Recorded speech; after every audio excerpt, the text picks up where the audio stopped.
In just 51 seconds, one of Hollywood's most respected actors would be standing up, ripping off his microphone, and storming off the Good Morning America set after Robin Roberts crossed a line that should never have been crossed. What started as a simple conversation about his new movie turned into a verbal explosion that left the entire studio in shocked silence, and Robin Roberts scrambling to explain herself as cameras kept rolling. Before we get into this absolute chaos, make sure you hit that subscribe button right now. We bring you daily videos exposing Hollywood's darkest scandals, the confrontations they don't want you to see, and the moments that reveal who these people really are behind the cameras. Last night's episode of Good Morning America was supposed to be straightforward. Samuel L. Jackson was there to promote his latest action thriller, a project he'd been passionate about for years. The legendary actor walked onto that pristine set with his usual cool confidence, settling into the chair across from Robin Roberts with a warm smile. The studio audience applauded. Everything seemed normal. Everything seemed fine. But within minutes, the temperature in that room would change completely. Robin started with the basics, asking about the film's premise and Jackson's character. Samuel answered with his characteristic energy, describing the intense training he'd done for the role and the dedication of the entire cast. He was animated, engaged, clearly excited about the project. The audience laughed at his jokes. Robin smiled and nodded along. This was how these interviews always went. Pleasant, professional, safe. But then Robin decided to take a different direction.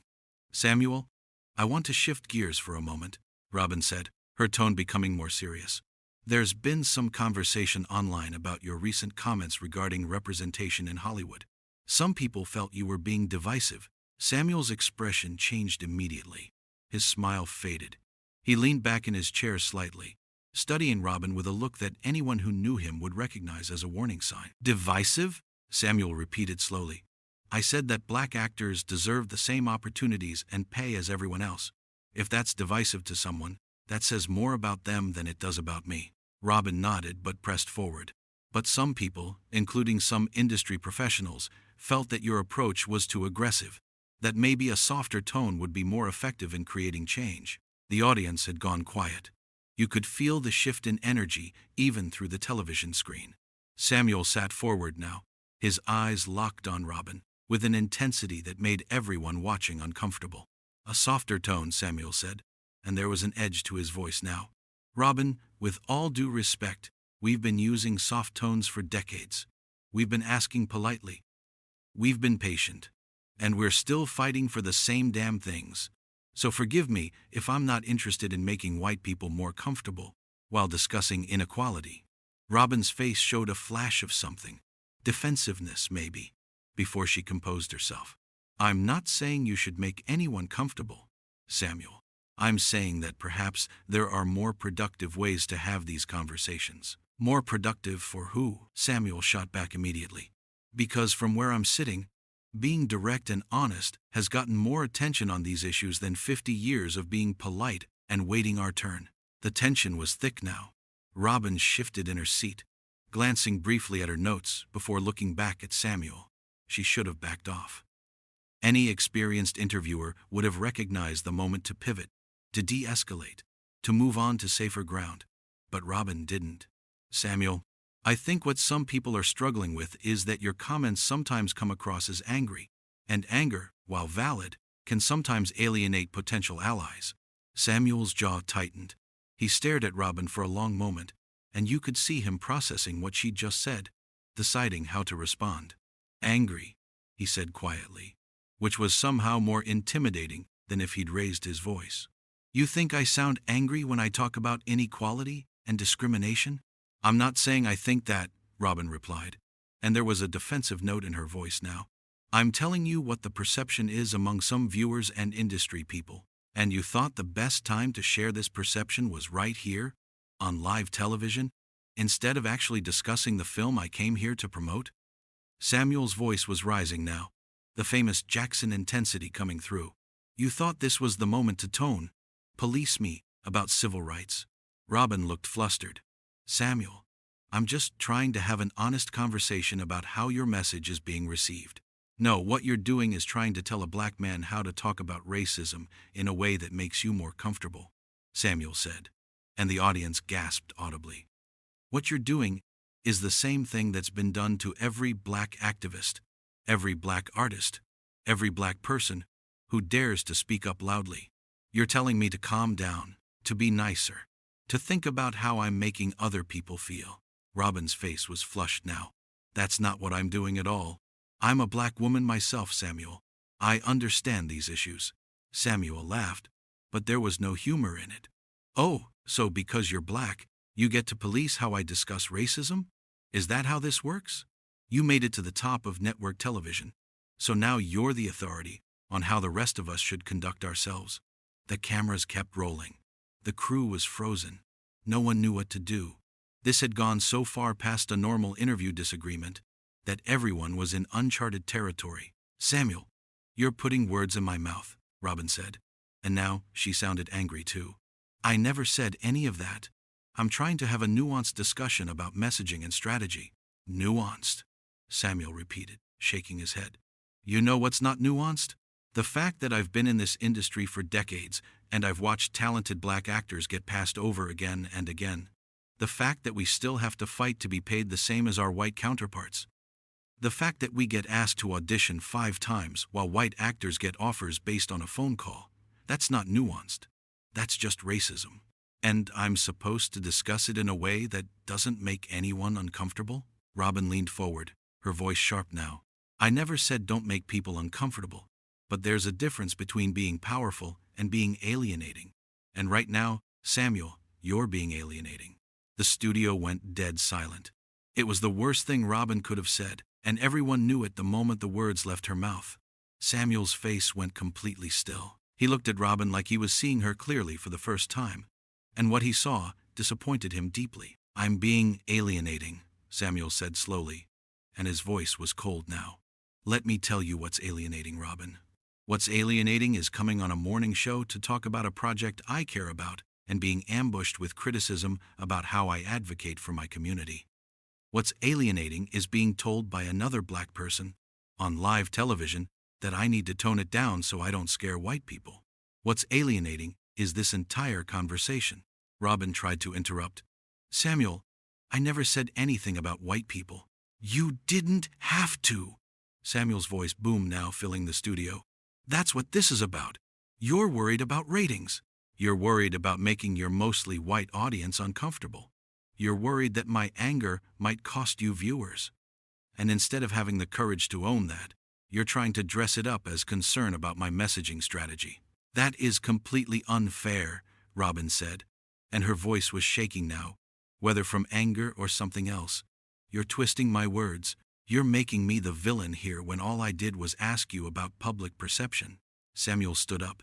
He reached for his microphone pack and started unhooking it. What are you doing? Robin asked, alarm clear in her voice. I'm done, Samuel said simply, pulling the microphone off his lapel. I came here to talk about a movie. Instead, you decided to lecture me about tone and approach and anger. You decided to side with the people who think I'm too loud, too aggressive, too much. And I don't have to sit here and take that. Samuel, please, Robin started, standing up as well. We can finish this conversation. We can talk about the movie. Now you want to talk about the movie? Samuel looked at her incredulously. After spending 15 minutes telling me I'm doing civil rights wrong? No thanks, Robin. I'm good. Robin's composure was cracking.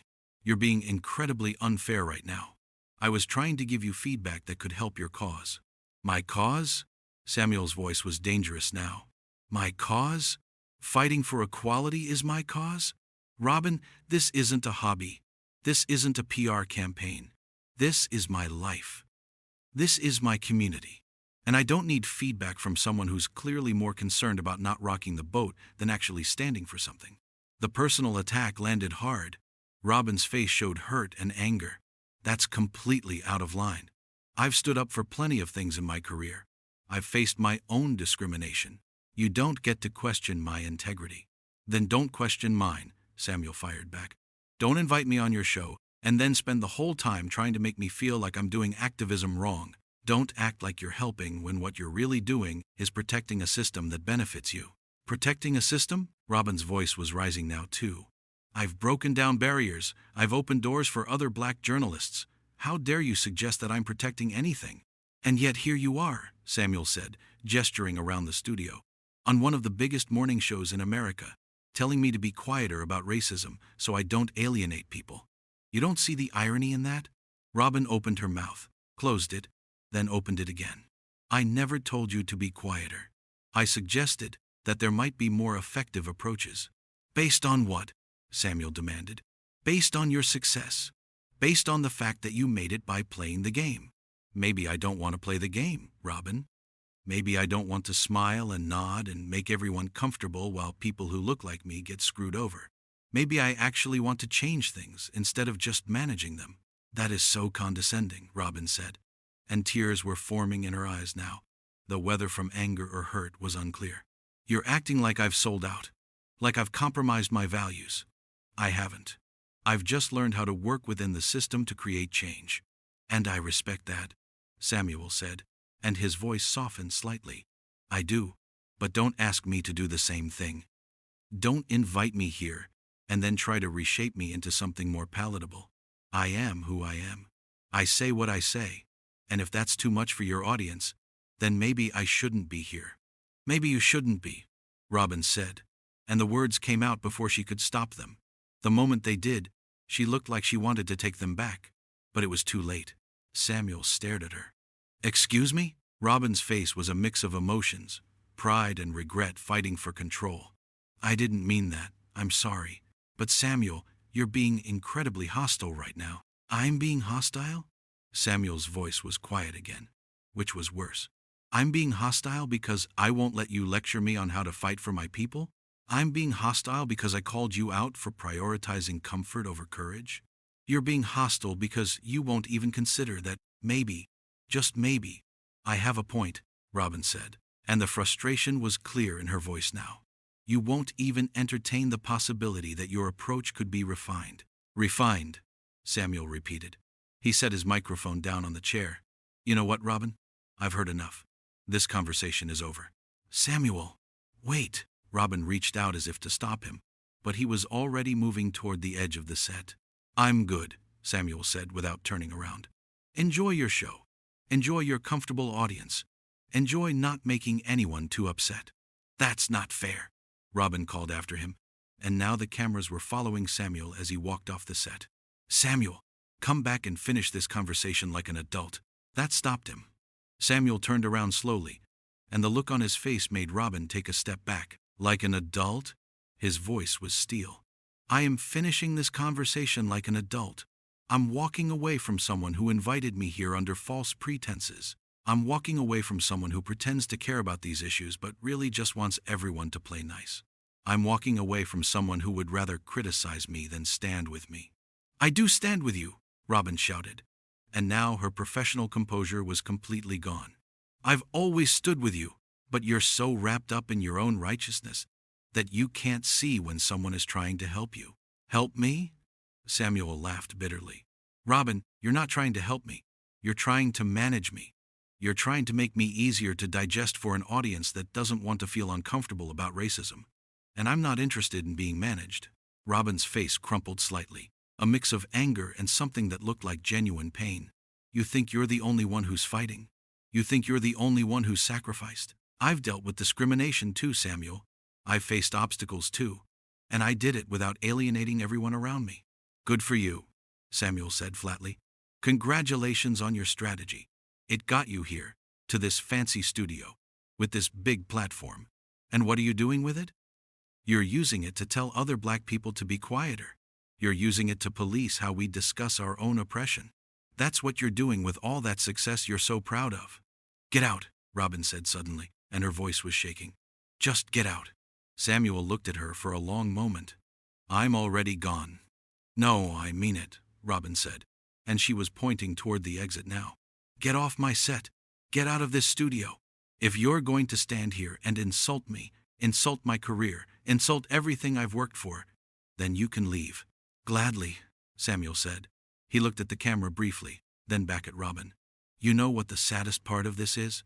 You actually believe you were helping. You actually think that what you did here was constructive. That's the tragedy of it all. The tragedy, Robin said, and her voice was breaking now, is that you're so convinced of your own righteousness that you can't accept any criticism at all. Anyone who questions you is the enemy.